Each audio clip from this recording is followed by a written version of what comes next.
Oh, by the way, oh shit. Oh man, that took a little bit more time than we would like to admit. Everybody. Hi, everybody. Welcome to, I would say this is one of our first true attempts at a live stream on our AJ&Smart channel. So thank you so much for joining us. Everybody, you can look in that camera up there. In the little hole. So we're AJ&Smart. If this is the first video you're seeing of ours or the first time you're joining us, we are a product design studio based here in Berlin, Germany. We run design sprints with our clients, and we also teach people on how to run design sprints, how to work more effectively with their teams, how to innovate, all this kind of stuff. So we thought, as a jumping off point, we would do a little Q&A. That stands for question and answer. Yeah, I question and thought it was answer. Question and. Question and. So basically, what I'd like to do to start is everybody really briefly just introduce yourself, starting with Jonathan. Can everyone hear us? Give us a thumbs up and a yes if you can hear us and see us okay. So my name is Jonathan. I'm the CEO of AJ&Smart. I'm also a product designer, but maybe more like a product strategist these days, because I don't really do any product design at all, I would say. Long answer. And I'm from Ireland originally. Very good. And I'm hungover. Yeah. You can see the look, the pale. The hangover look. Yeah, my name is Tim. I'm a product designer at AJ&Smart. I run sprints with clients almost every week. And yeah, that's me. I'm from Germany. Me as well. Hi, I'm Britta. I recently joined AJ&Smart, and I'm doing user research, product testing here. Britta just did her first ever sprint. Cool. She did a great job. I'm Amr. I'm also from AJ&Smart. And what? Yeah. What? Crazy.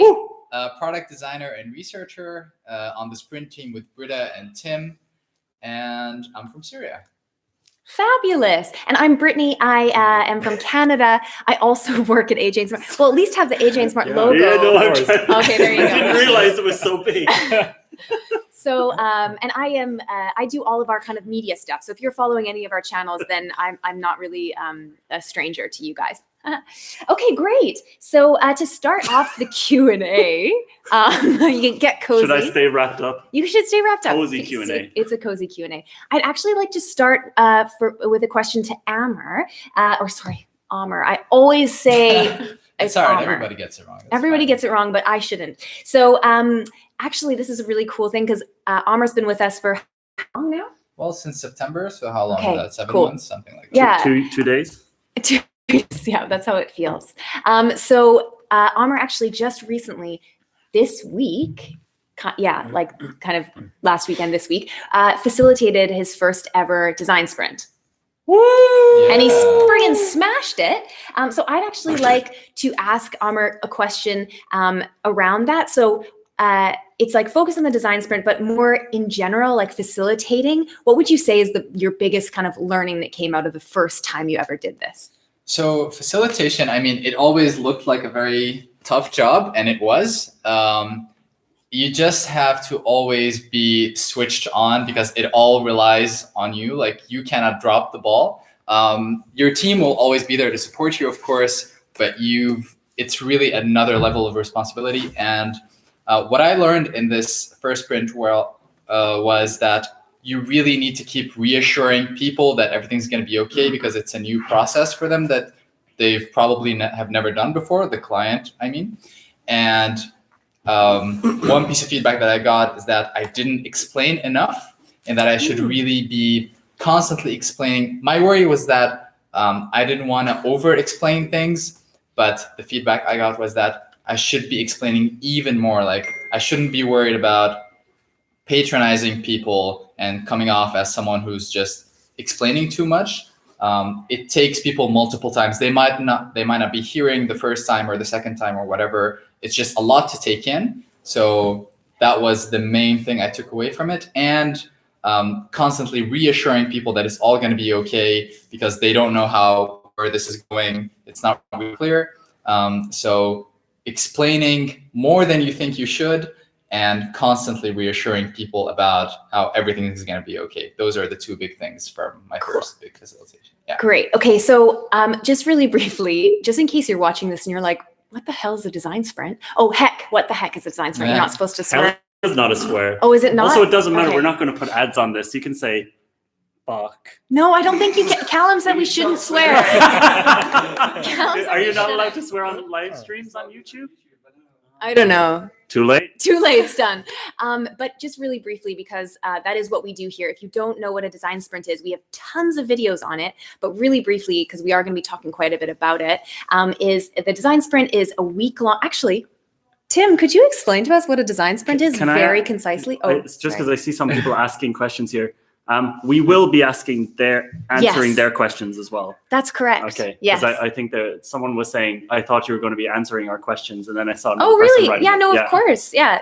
I'm fielding all of. I have. Look. She has your questions here, so it's not just. We can also see all your comments. Yeah. We're not just answering our own questions. Yes. But really quickly, I just want to very briefly, can you just tell us what a design sprint is in 2 sentences? Sure. So design sprint is about a week-long process where you're working with the client to, first of all, understand a problem that they're trying to solve. And then you work with the client to ideate solutions to that problem. You create a prototype and you put that prototype of the solution in front of testers to learn if the solution that you came up with is actually working or not. And then you take those learnings.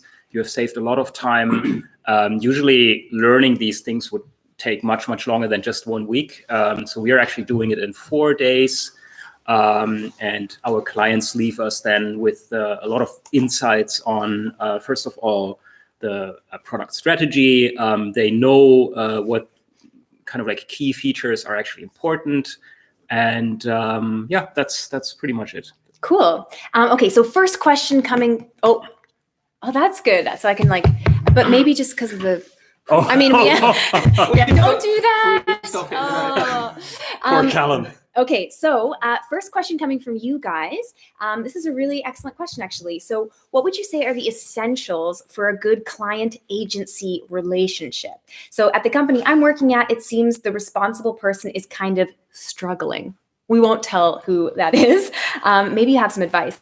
John, you can answer this one. What was the question again? So having a good client-agency relationship, what is that based on? So for me, one of the most important things in general is that you make it super clear that this is, the way we work as AJ&Smart is that we don't try to build a relationship that you often see in agencies where you have the agency and the company that they're working for, and the agency is the vendor and the service giver, and then the company who's paying for it just feels like, okay, I'm just paying for this service and I just want them to get this job done and I don't want to have any relationship with them.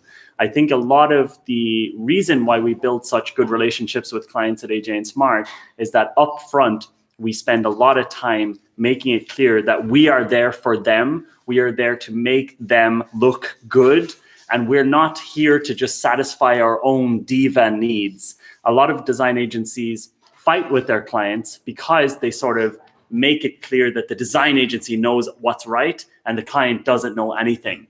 And I think that you need to take the opposite approach when you're working with customers. They're paying you. You need to be a guide. You need to give them a service. And one thing we learned in a couple of workshops last year is that you want to be the guide to your client. You don't want to be what was the other option? It's the master. So you're not coming across as the master. You're saying, hey, we are the guide. We're going to bring you through this. We don't know everything, but you're going to help us figure this out. We're going to figure this out together. And I think that upfront, creating a relationship where you're the guide rather than this agency who knows more than them already helps you. It's one of the most important steps of building a relationship with clients.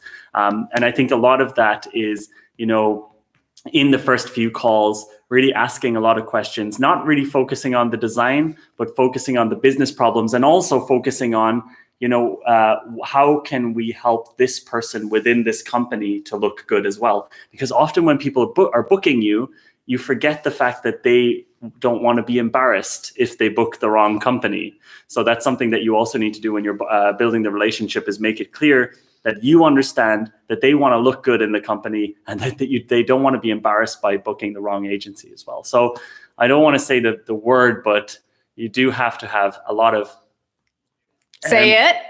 empathy. I hate when people answer questions by just saying empathy is the answer. But honestly, it is about, positioning yourself as the guide and not as like this master that knows everything, because that comes across as arrogant, and it also doesn't feel like a helpful way to work. I don't know if anyone has anything to add to that. Anybody? I think that's, for us, often with the clients as well, it's like we're big into setting expectations, right? So that's like, to have a good relationship, the client needs to trust you. So you need to deliver what you said you're going to deliver. So that means setting really, really clear parameters, and really clear with the expectations of what they're actually going to get out of the service, or whatever your offering is. Rob? Also, just listen to them. That's probably the biggest thing you can do, because if you don't listen to them, you can't really solve their problems. Yeah. That's a good point. It sounds simple, but I think when I was more inexperienced, I wanted to talk about what AJ&Smart can do. So I would get on the phone, and a sales call would be 90% me talking and 10% me listening to their problem. Yeah. And now it's 90% listening to the problem and 10% saying what we can do. And I think Penny also, who's sitting over there, who's doing a lot of our sales work, kind of also brought a lot of that to AJ&Smart's sales process, which is really just understand, just listen, and don't just be like, we do all this design stuff. They honestly don't care about all the things you do. They just want to know if you can help them, and they just want to feel listened to. Absolutely. Good point, man. Rob, can you just really quickly introduce yourself, because everybody else did? Hi. Rob Hamblin, Product Design Director here at AJ&Smart. I'm sorry I'm late. I was with the client. They're very angry. So I'm basically here making sure that sprints run really smoothly, being the bridge with the client, listening to what they need, and just making sure that we do kick-ass products. Woo! Cool. I have a question here about how many designers do we have in a sprint? No, like actually in a sprint versus facilitators. Like, what's basically, I think the question is kind of like, what is the setup of a sprint? Okay, so we always do like 3 people person sprints. So it will be myself that facilitates. My background is design and UX. And then we have Amra, who is our lead researcher, or Britta, who is our junior researcher. And then we would have a prototyper, someone like Fedor, who's not here today, but yeah, he would be, or Tim, actually. Tim is a prototyper as well. Tim can do some only a couple. Just he's all right. Have you used Figma before? What? What's Figma? So yeah, just the 3 typically, and between the 3 of us, we're able to kind of cover every facet of the sprint. Yeah, great. Just because we just briefly mentioned tools, people are asking us what tools are good for like prototyping, UI. What are we using in terms of prototyping tools? Tim, do you want to go? Yeah, sure. So currently we're using Figma. It's really, really useful because we're often working as a team. And previously we used Sketch. That's also fine. I mean, the reason why we switched from Sketch to Figma is that essentially Figma is almost the same tool, except that you can collaborate on the same file. So that is extremely useful for us, because you have to finish a prototype in one day. And if you have to deal with like sending files around, it's just going to get very messy. And for showing our prototypes to clients, we are using Marvel.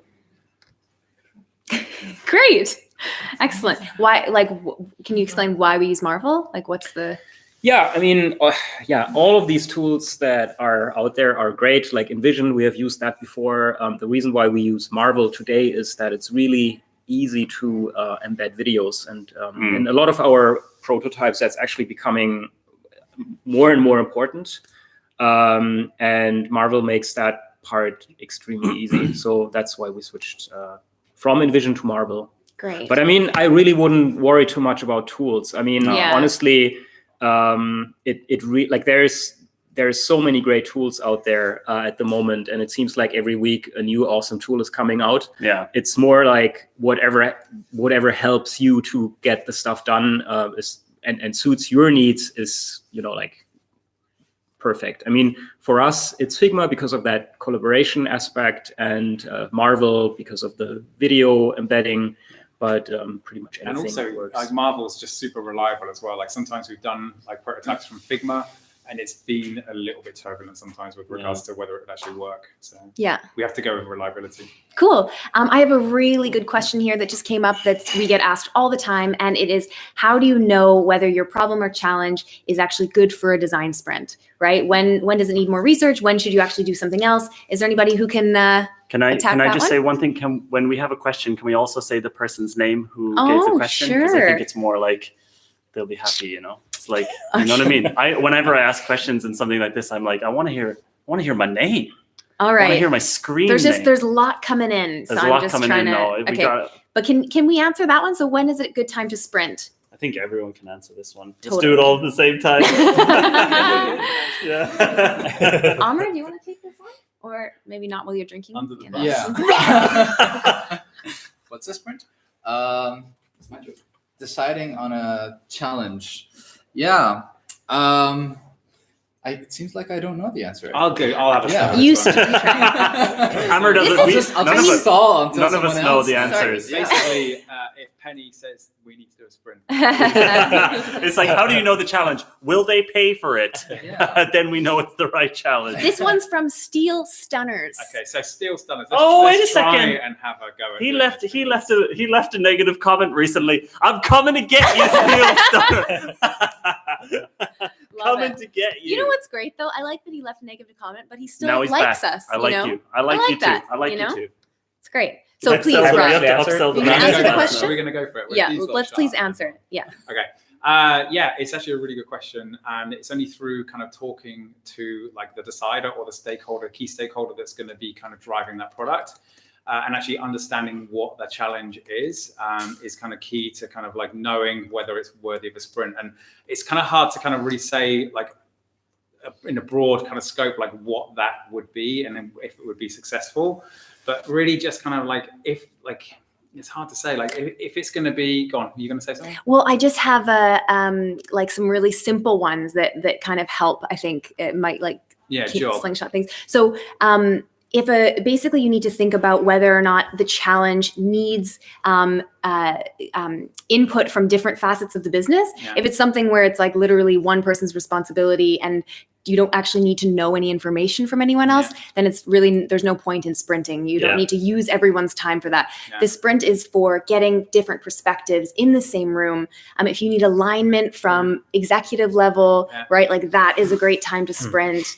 If it's something that you're unsure about, if it's like a new idea that's coming to the table and you're like, ooh, like this is something that hasn't really been done before, like we would like to actually sprint on it to see if it's actually something we want to pursue. Yeah. Or if there's lots of, they're really good ones as well. And actually sometimes like, people come to us with a product and they think it's going to fail. And actually you can put it in front of users and find out whether it's actually going to fail within the 4 days. So you can actually validate. It doesn't have to be successful to be like worthy of a good sprint. I mean, proving its failure is also really good. Adding to that, I mean, I think it's also often the case that clients come to us when the problem that they're trying to solve is really ambiguous and they don't even know like what is actually the problem. And like there are so many ways we could approach this and finding solutions for that. So usually how that would work is that, you know, like you have different teams almost like competing to come up with a solution for that. That usually takes months and is like a really big waste of resources. And like Brittany said, it's more efficient to use a sprint in that case, have like different perspectives in the same room and just work together to come up with a solution and also come up with a shared understanding of what the problem really is, because that is usually, especially in big companies, but also in startups, a huge problem that people are not aligned on what is it actually that we want to do. And if you ask like different employees, you will get different answers, what the companies, even like what are actually our challenges. And you will always hear from people's, like direct experience, like my team has that challenge and I don't really know what other teams are doing. I mean, even within AJ&Smart, that happens all the time. Totally. So I think it's more when there's this unclarity of what do you actually want to do. And I mean, if you already have an idea and you have a plan, then maybe a design sprint is not the right investment of time at the moment. But I still think it could be valuable depending on what stage you are in. I mean, if it's about, for example, you have an idea, you just don't know like what will the product actually look like. I mean, you can use a design sprint for that. Likewise, if you have no idea, like you're just starting your company, you don't even know if it's worth the effort and putting the money in. Like if you have the right target group, you can use a design sprint for that. I mean, I would say the less you know, the better a design sprint can help you, because you will learn so much at the end of it. Cool. Yeah. On that token, I also had David Marin. Hey, David. Hey, David. He asked, do design sprints only work with clients/teams, or can you actually execute them for personal projects? We get asked this a lot. What would you guys maybe? I think your answer already answered it. I mean, you can use aspects of the design sprint to run a project for yourself. I think that's great. But the design sprint, the definition we use, it's a step-by-step system for solving big problems in groups. So I think the design sprint is major overkill for personal projects, but you can break it up into smaller pieces like Lightning Decision Jam or Shortcut-O-Matic or a couple of the other X's that we need to make a video on that one. I love that one. That's we need to great. make a video on that one. Yeah. But yeah, so I think honestly, the easy, let's just be quick with the answers and be a bit more bullet pointy. Yeah. No. Yeah. I think it's a no, definitely. Okay, I have another good question. All the questions are equally as good. Yeah. Can we ask the audience one quick question as well, Yes. so that builds up? Can I ask how many of you listen to the Product Breakfast Club podcast? Oh, what a cheeky little entry there. Okay, no, I'm done. It is a really good We can podcast, check later though. if they said yes. Yeah. Okay, so this is from Kermani. I'm sure Two that's A's. the exact pronunciation. That's probably exactly how you say it. So I think this is just a common one that we outlook. We're getting some answers. Lots of people do, John. Lots of people do. Sing it with me. How do I turn heads? How do I turn the heads of product owners, etc., when they are against dramatic change? I'm proposing things, but our product owner just shuts my ideas down. Love it. Oh, this is a tough one. Does anybody want to jump in? I have one perspective on it. The design sprint is really great for kickstarting change in an organization, because it's not a designer's opinion. When you're in a design sprint and you bring the right group of people together, everyone has ownership over that solution. So that's one really big part of it. And the other part is that you're actually getting your customers' input. So you can say, this is what our customers actually want, and that there's enough of a business case here, like this will make us money, so that's why we should do it.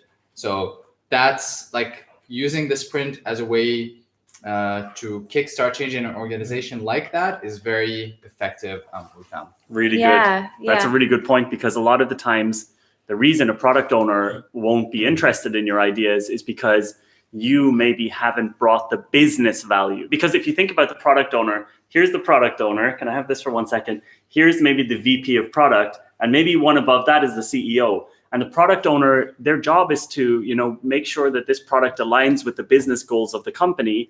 And sometimes I think designers don't think about that. They don't think about the fact that, I remember when I would go to the product owner and I'd say, oh my God, we need to try out this new crazy thing, and we need to do personas, and we need to do user testing. And for them, what they're hearing is, this designer wants to do more shit in the company and maybe advance their career, but that doesn't help me. So I think one thing you can think of to add to what Amr said, which I think is really great, is think about what your product owner needs. What's the incentive that your product owner has to do new things? And you might find that there's not a lot of incentive. So you need to find out what this product owner needs in order for them to get successful in the company, and what they might need. What's that?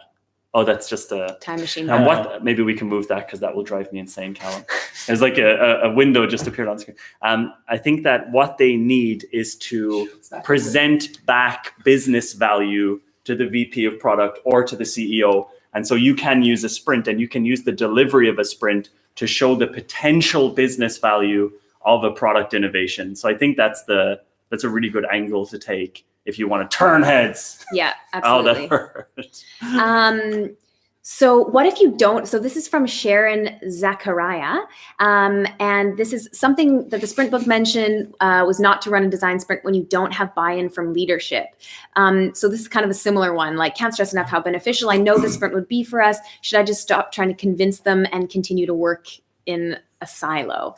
I mean, I think this is very similar to the question before, so it can kind of work for both of them. The one thing that I would say is if you don't have leadership buy-in to do an entire sprint, one thing that often can help is to have a proof of concept. So to actually run like a short form workshop, something like the Lightning Decision Jam, something where the design sprint principles are at play, but you're not asking them to dedicate an entire week to something, which is a lot of time for a lot of people. So I think that could also help, just as a little addition to that. I think your answers are so good because they're so succinct. We need to also get better at answering this. Because we're like, it's because I've answered 2 these bad hours questions. later, Yeah. here's the fucking It's because I'm on answer. Instagram. Yeah, and I have you're to on answer Instagram. in You have to 15 do it within seconds. these tiny little nuggets. Yeah, exactly. Okay, what was the weird? This question is from Yacinth Abenayaka. That's great. Really I'm sorry. I'm sorry. No, that is the exact pronunciation as well. Yeah. What was the most weird sprint that we've ever done? The food one, right? The bars? The bars. The share bars. What about snack bars. The VR one. The VR one was weird. Yeah. Yeah. What can we talk about? Probably. I mean, both of those products are out already. Yeah. I think for me it was the share bar. If you go to sharefoods.com, that was a couple of different products that we worked on, a few different concepts, and it meant that we had to buy like hundreds of like these kind of granola bars, so that we could do the user testing, and we were like making our own packaging and all of that kind of stuff. That was really weird, really hard to do. Yeah. So I think that was the weirdest one for me. Yeah. It was also the one that we had to completely 180 after the first sprint. The it was first like week was like, that was the wrong direction. Yeah. Second week was like, okay, that's what we should do. better direction. But we didn't even know whether the product was going to be granola bars or water. That's true. It was, I would maybe even say that scope was a bit too broad. It was too broad. Will Yeah. we do water or will we, you know what I mean? Yeah. Ask users to drink the bar. Drink it. Yeah. Just chug it. Can you open the bar like this? Okay. I like this question, but I don't know who it was, and it's way back in That's there. So I'm okay. really sorry. But the question is, how do you guys keep such a high productivity with casual, informal culture when we're laying on couches and wrapped up in blankets? John mentioned earlier this year an employee guide or something. Could you share more with us? So Our culture is not that informal. I mean, it's pretty like it's pretty informal. But I mean, It's informal compared to like what people are Yeah. used to seeing in other companies. Yeah. But I the thing think is, I mean, I would say it depends on who you're talking to and when, right? I mean, for example, when we are on a sprint, like the sprint team is anything but informal. I mean, we have a very strict schedule and we have to get things done in time. But there are also like these times when you are not on a sprint and you actually have time to, like work on other projects that don't, like you're not in like nobody is really affected by your like work on that. So you have more time to do that. I think maybe that impression also comes from us just being in the sprint room all the time when these Instagram updates happen. Yeah. But at the same time, I mean, we're a small company, so it's not really necessary for us to have like these multiple layers of, hierarchy and management. And I mean, one thing though that we started introducing this year is having an employee handbook. It's on a service called Slide. And I think it was really necessary because we have more people joining AJ&Smart. And there are these kind of like unspoken rules. And, like usually if there's a question, we would just go to Kyle, who's our finance and operations manager. And we're just too many people now to constantly ask Kyle for stuff. I mean, like a 2-hour line. He actually has stuff to do. So we needed to introduce that. But I mean, it's true. I mean, compared to another agency, I guess we're way more informal. We're really relaxed. I think one thing I would say is that what you probably don't see from the outside is that it is actually very difficult to work at AJ&Smart, and the expectations are extremely high. So everyone working with clients here is expected to know more than the clients, especially when it comes to product topics. This means that everyone working here has to constantly educate themselves. This means everyone here is constantly being challenged by new companies coming from all over the world. And there's no hiding as well because you're always with the client. So I think if you're in a normal design agency, a junior designer who just joined, like Britta, for example, wouldn't be sitting with the main product team from the client side on day one. However, Britta joined and you're immediately on the sprint, you're immediately working with us on the really hard stuff. So I think that one of the things that is not clear from outside is that it is not a low stress environment at AJ&Smart. Yeah. I would say that compared to like a lot of design agencies are actually very stressful because they're chaotic, but I think AJ&Smart is very stressful because, and also other agencies, they have like loads of people and they sell as much as they possibly can and they pack it in. They have to hire people all the time and then they fire everyone. But what we try to do is, or why AJ&Smart is stressful is because we want to be the best product design agency in the world. And that means our own expectations are so unbelievably high that we stress ourselves out to make sure that what we deliver is really perfect. What's the line from Inspire? With great power comes great responsibility. Yeah, I mean, clients expect AJ&Smart to do a really, really excellent job. And if we don't do an excellent job, they're never going to come back to us again. So there's pressure. There's a lot of pressure when a client comes in this door. There's a lot of pressure from everyone in the company to do a better job than we did last week. And I would say that creates pressure.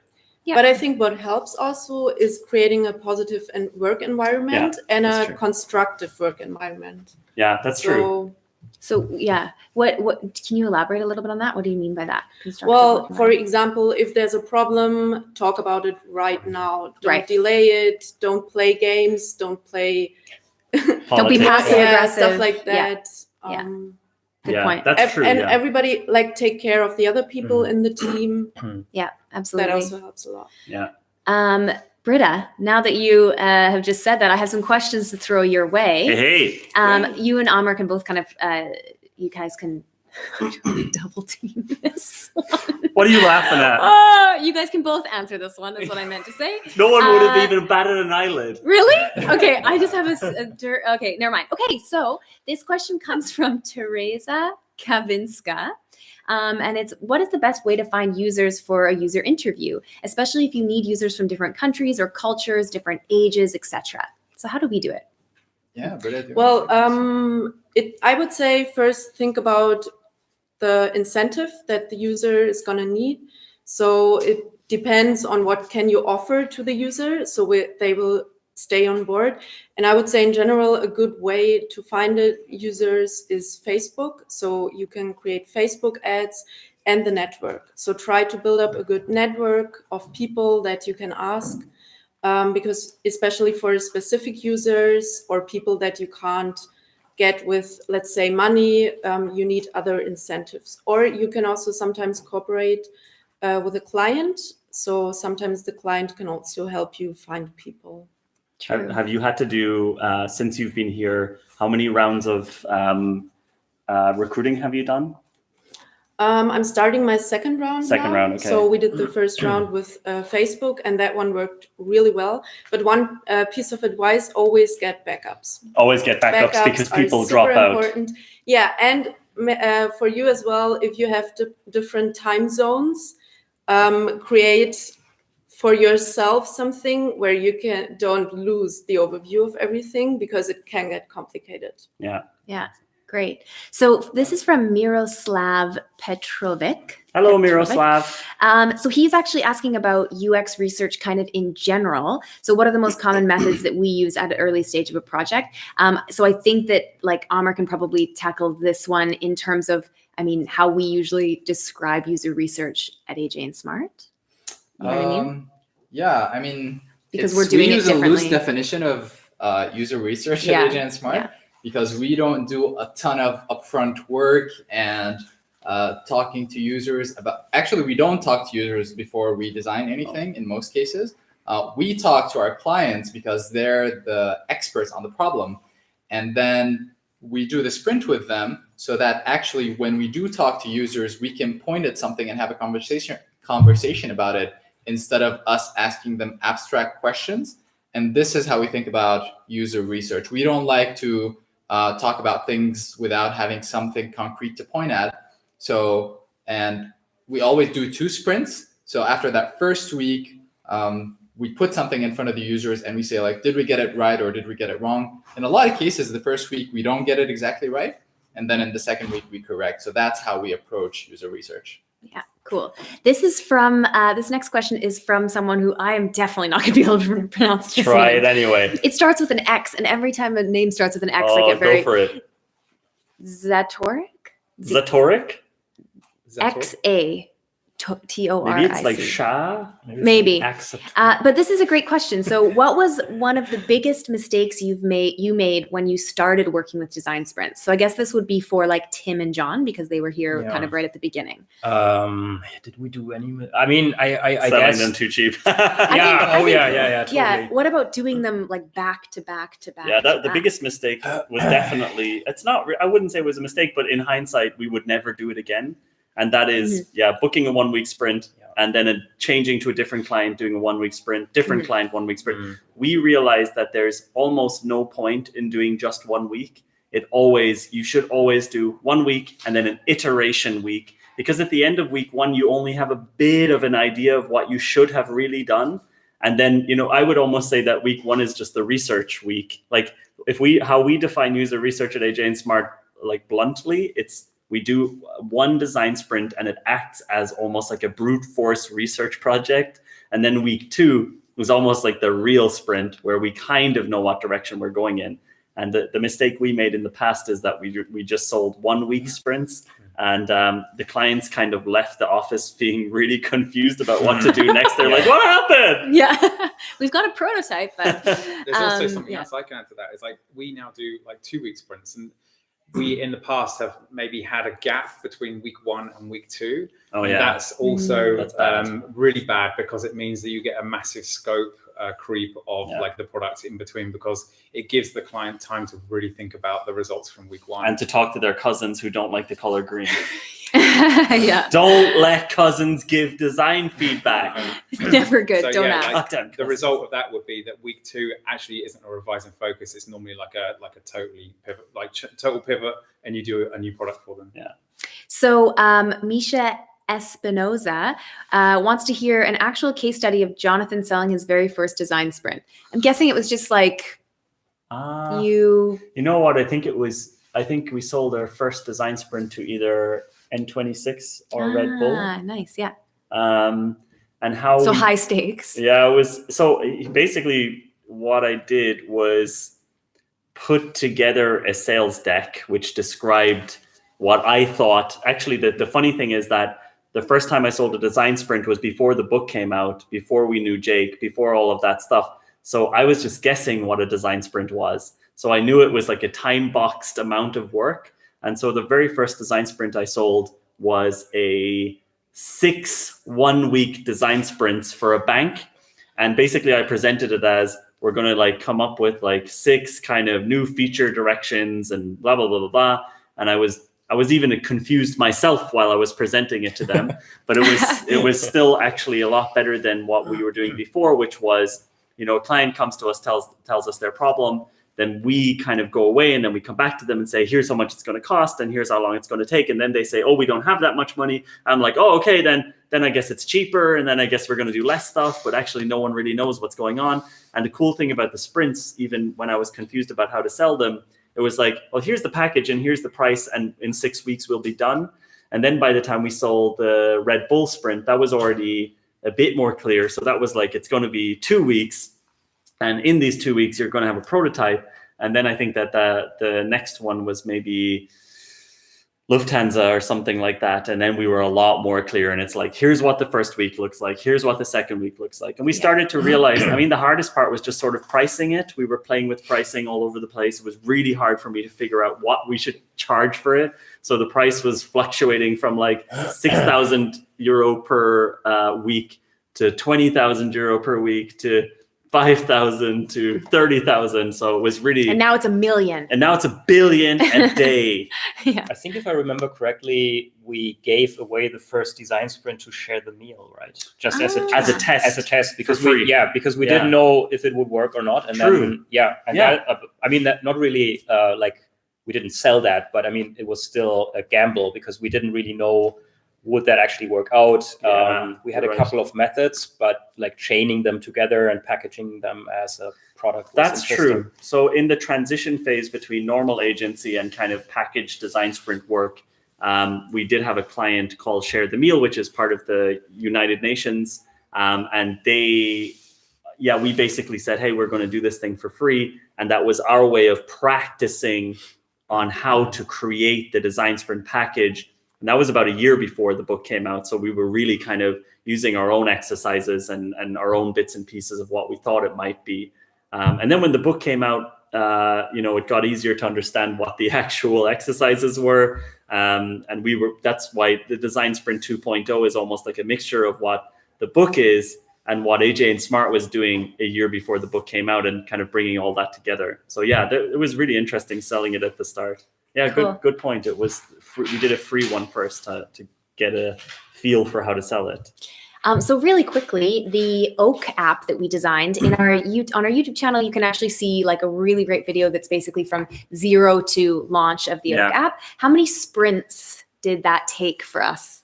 So that's the question. From Vasil Nedelchev, he says, how many sprints did it take for you to design the Oak app? So we can. How many sprints? Yeah.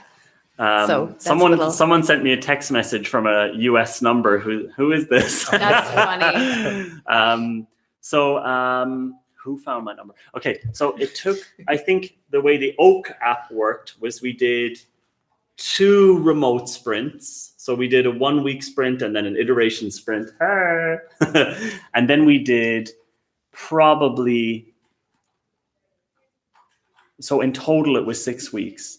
So I think we did 2 remote sprints and then 4 execution weeks, where we basically took everything we knew from the sprints and then created all the assets for the app. The thing with Oak that was complicated is that everything was hand painted in the Oak app. Yeah. So all of the backgrounds, like we decided that everything would be hand painted. So then everything had to be hand painted. So the person who did this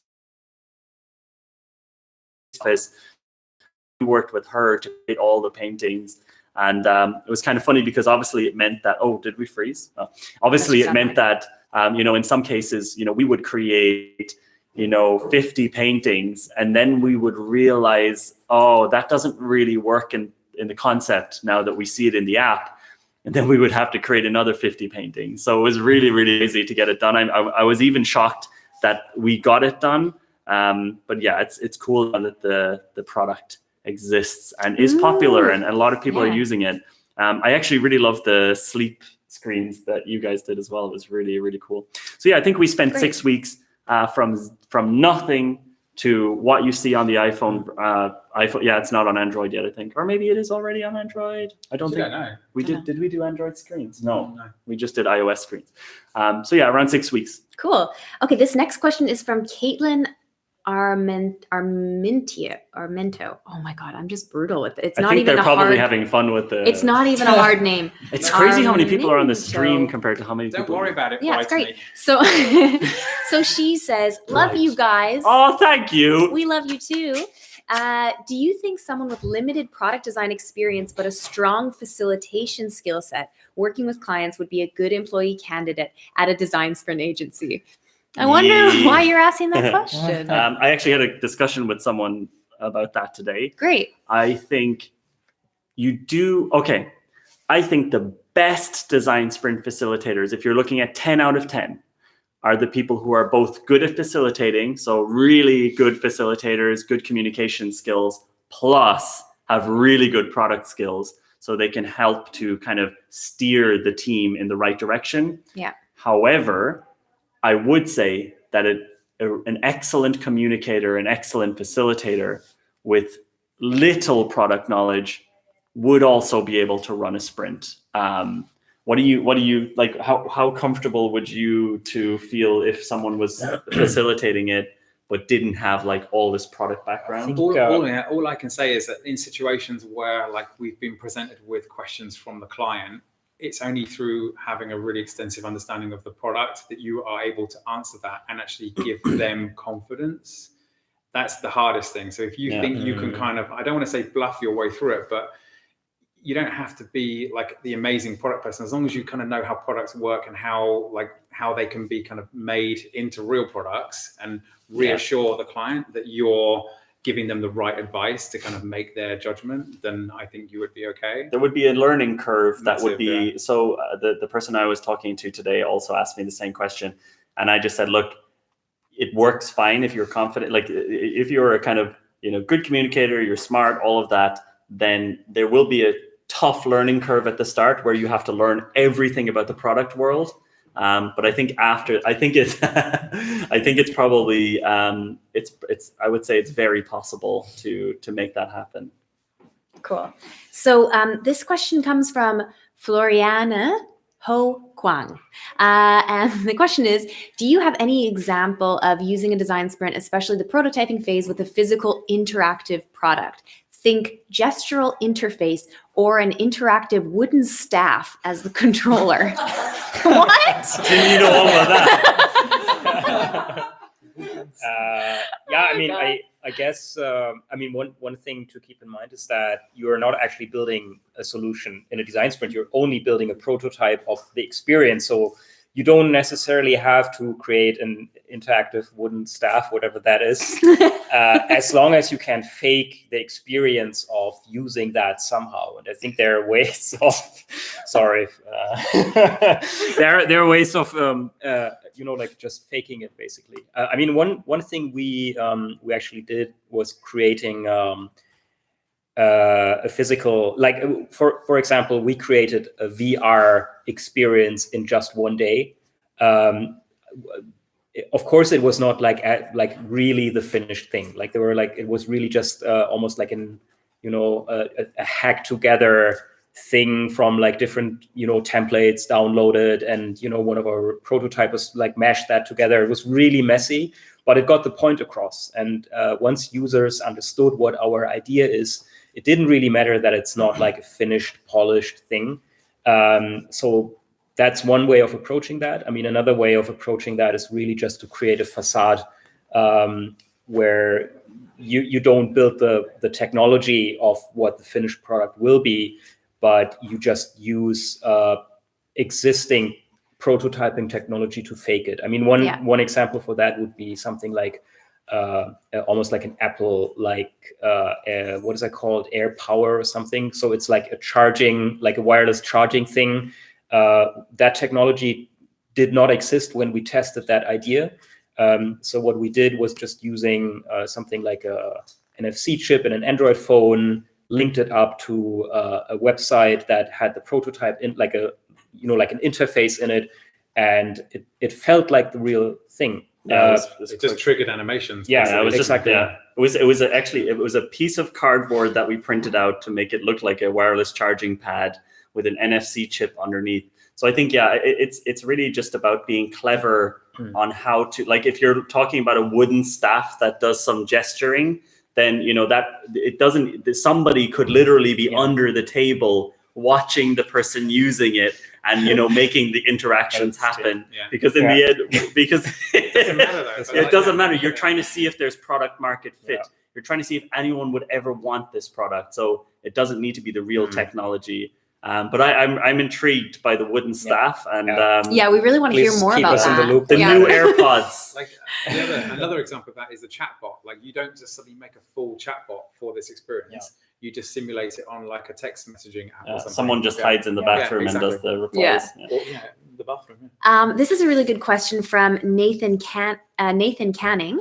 He asks, what are the final deliverables you hand a client at the end of the sprint? So just really quickly, maybe we can just say this. Okay, we hand them over the Figma files, which are the working document design files. We hand them the Marvel output prototypes. We hand them photographs of the concepts that were created during the sprint. We hand them the feedback wall from both weeks. We hand them all the interviews from both weeks.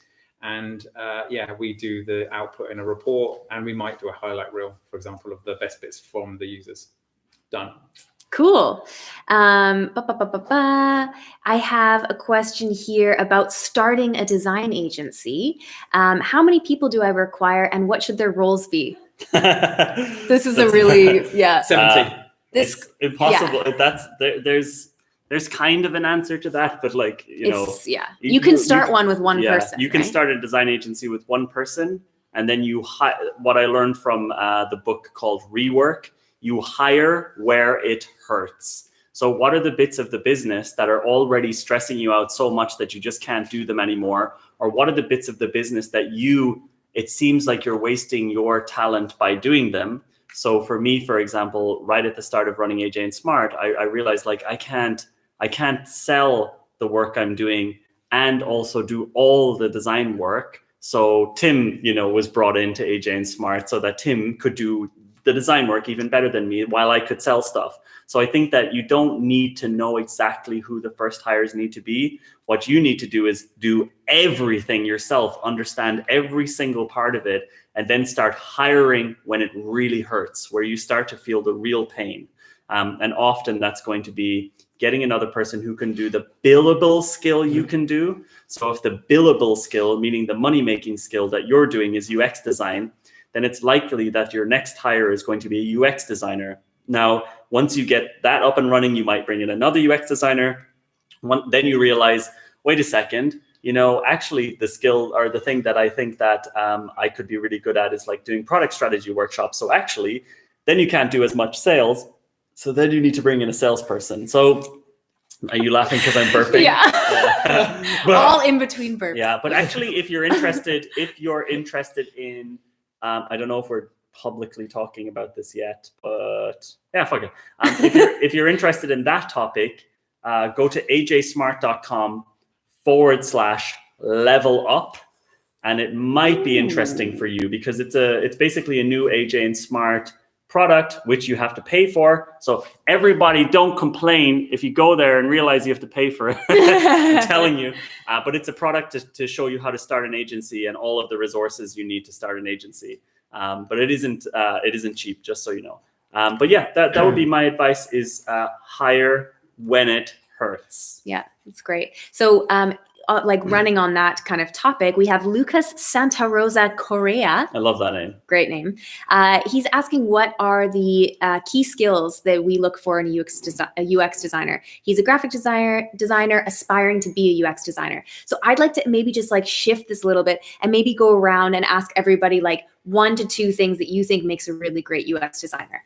Amr, can I put you on the spot? Sorry. Sure. Great UX designer. If I had to pick one thing, get better at. Sorry. Oh, need to come closer to the microphone. Okay.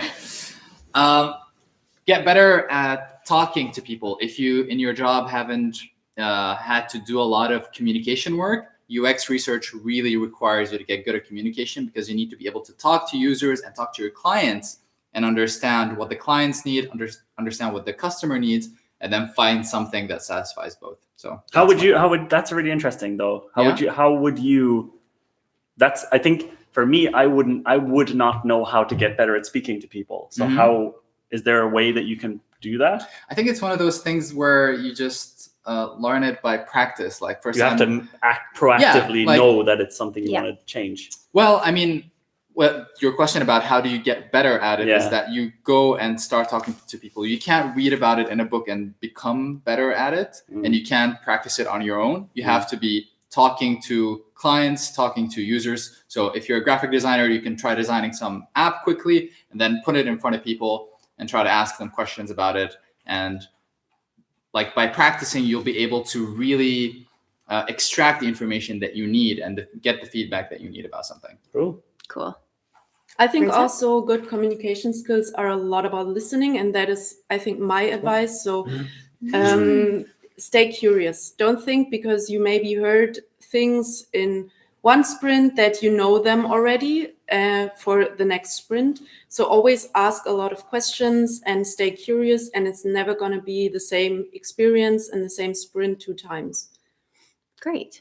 So I think more generally, you need to be able to think critically and being able to think abstractly about things like systems in a structured way. I think a lot of designers are, more of an artistic type. They're really good at, for example, illustrations or something like that, but they're not really structured. And I think a key skill for any UX designer would be to actually be able to have the ability to think about systems and complex experiences in a structured way, and also thinking about different, different cases that could happen when a user does this and that.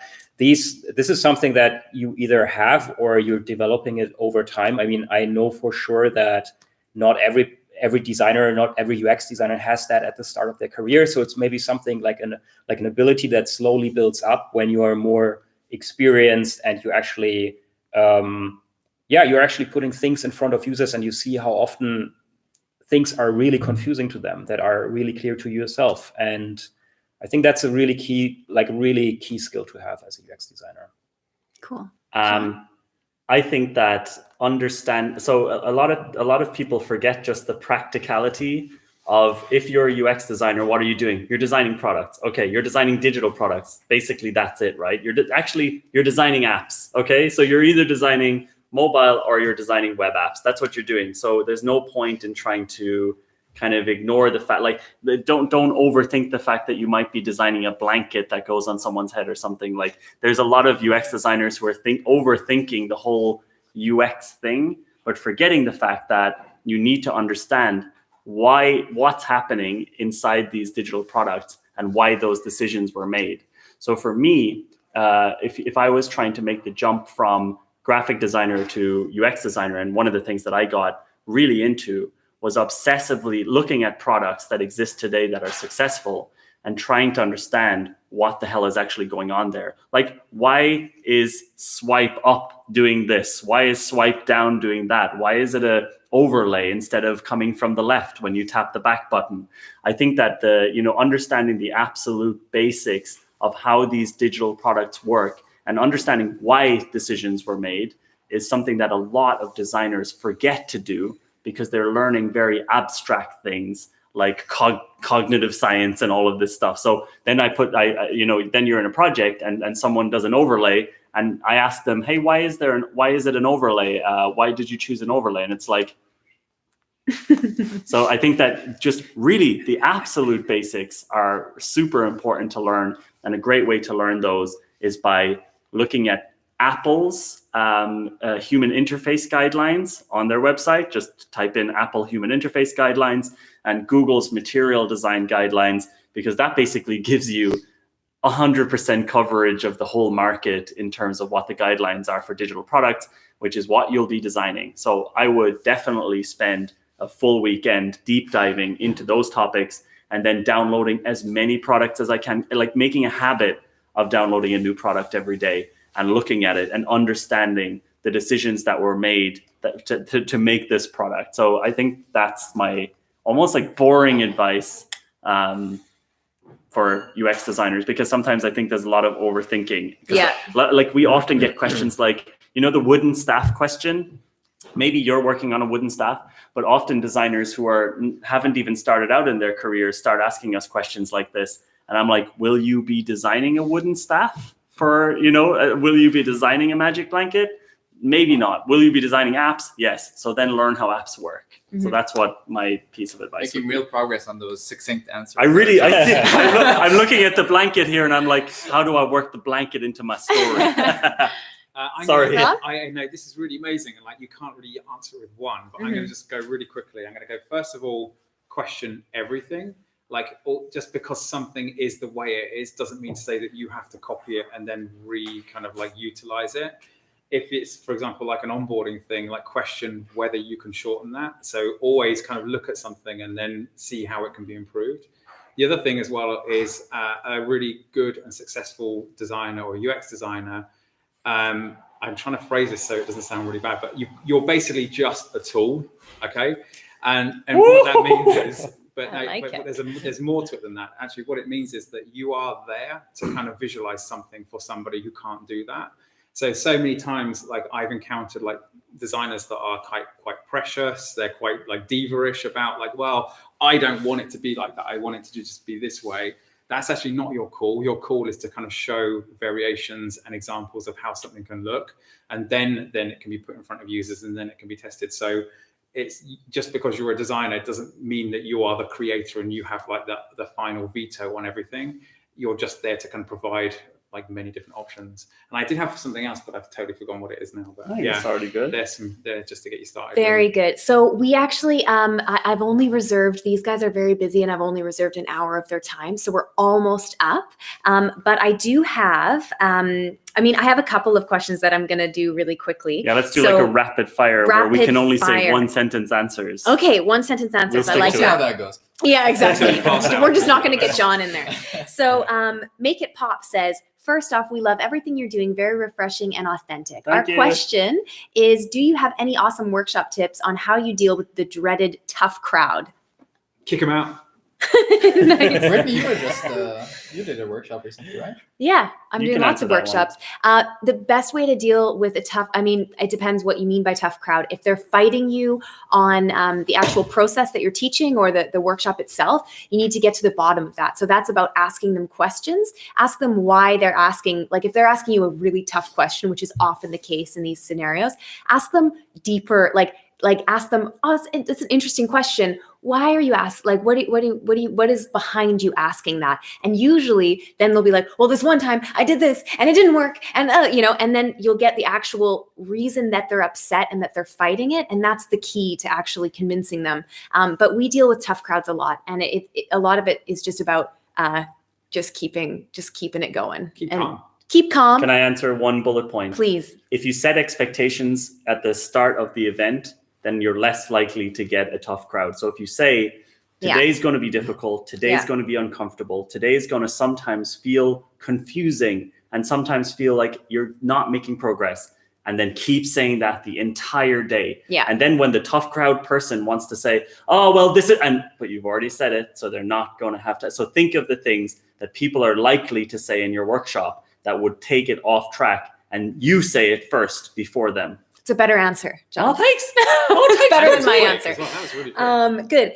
What about this is from Steel Stunners again. I'm sorry, but this is a really good question. We're spending a lot of time with clients and we're running sprints and doing research. How do we actually find time to keep up with our visual design skills, UX skills? What are we watching? What are we listening to? Who are we following? Was the question, how do we find time to do it? Yeah, it was, how do you find the time to keep your visual design and UX skills fresh and up to date? Overtime. Overtime. Okay, cool. So, well, maybe Amar, do you think it's possible to do, I would say the answer for me when I started out as a UX designer, if you're not interested in it, you're not going to improve as fast as everyone else. So if it's not your hobby, then you will fall behind super quickly. So for me, it wasn't extra work to practice my UX design skills on the weekend because I was obsessed with it. So I think that how we find our time and how all successful designers find their time is, one, they learn on the job. So they actually learn while they're doing it. And two, it's kind of their passion. So they're doing it no matter whether they're getting paid or not. They don't clock off at 5. Well, they don't clock off from the top learning, from the learning exactly. at 5. So yeah, exactly. For a lot of us here, we're obsessed with design podcasts, and watching Apple events it's not like work for us. It's kind of an exciting thing. So I think if you find that to be a chore, you will have bigger troubles in your design career anyway. Other people will always be ahead of you because you will have to put a lot of work into learning, wherein other people kind of find it interesting. I hate kind of learning anything I'm not interested in, so it would be horrible for me. So the last thing I want to ask you guys, and every one of you I'd love if you answered, is what is the best place that you find information, product, tech, whatever? What's the one thing that you would, that's going to be the last question. I'm really sorry. There's so many good questions. That's fine. We can do more streams. But we're going to do more streams for sure. So please come back to the next one. But let's round it up with that. So the one best thing. Resource. Best resource. Can I do a cop out and say Twitter? Because a lot of things are on Twitter. So if you have to go to one place, it's Twitter. Yeah. Perfect. Okay. Product Breakfast Club. Yeah. Nice. We've trained her well. Britta, Yeah. that's the only answer you need. Yeah. Live stream ended. Yeah. Okay, Tim? I definitely agree with Twitter if you follow the right people, and also websites like TechMeme, one of the best aggregator sites for tech-related news. Perfect. I would choose stratechery.com. It's my favorite website to go to when I want to understand the deeper reasoning behind the products that I'm using. So when the new Apple products were announced this week, services, the first thing I did is I went to stratechery.com because I didn't understand what Apple was actually doing. And I said it as soon as I read the website, I was like, okay, so that's the product strategy. So stratechery.com. Cool. I would say actually LinkedIn sounds a bit boring, Ooh. but actually Ooh. there's like a ton. Like if you're following the right people, or if you're connected to the right people, and you're following the right people, and you're also within certain groups, then all this stuff just gets bubbled up to you anyway. So Interesting. That's a good point. That's a unique one. Yeah, Brittany, great. what's yours? What's mine? I think I would say I have two. I can only say one, right? You can say two. Okay, I can say two. So I would say that I really like to. I like the newsletter from Finimize. This is like kind of like a business, but also a lot in like the tech space newsletter. It's excellent, and also I know this is super lame, but I just have always really loved TechCrunch. It's still this. You should It's swap. good. You should swap the tech meme. Oh, should I? Okay. Yeah, it's way better. All right, then I will. Okay, thank you guys so much for joining us. We'll definitely be doing more live streams, so you can look forward to those. Thanks so much, you guys, for taking your time. Oh yeah, please subscribe and subscribe to this channel. We're releasing videos every week. Callum, who's right here. Callum, get in here. Callum's working really hard. There he is, working really hard to get videos out to you guys. So please subscribe and share whatever you want with all of your friends and colleagues. You can also like this video, I think, right? Oh, you should definitely like Please like this video. Please. You can also, of course, follow us on Instagram if you're not already. Someone actually commented that they really liked our Instagram, which is our nice. Instagram is great because it's daily vlogs. Daily. Every single day, a look inside the agency. Yeah. And you can always ask questions on the fly. Exactly. And of course, you should be all listening to the Product Breakfast Club podcast. That's We've got it. some amazing guests. Yeah. Last week, we had Julie Zhu, who's the VP of Product Design at Facebook. That's a really big, look inside one of the highest positions in the whole design world. Yeah. So definitely check out the podcast on any podcast app or Spotify. Yay! Thanks so much, guys. Bye. Thanks, guys. Bye. Keep waving until it's over. You'll have to Keep press the waving. button. Press the fucking button.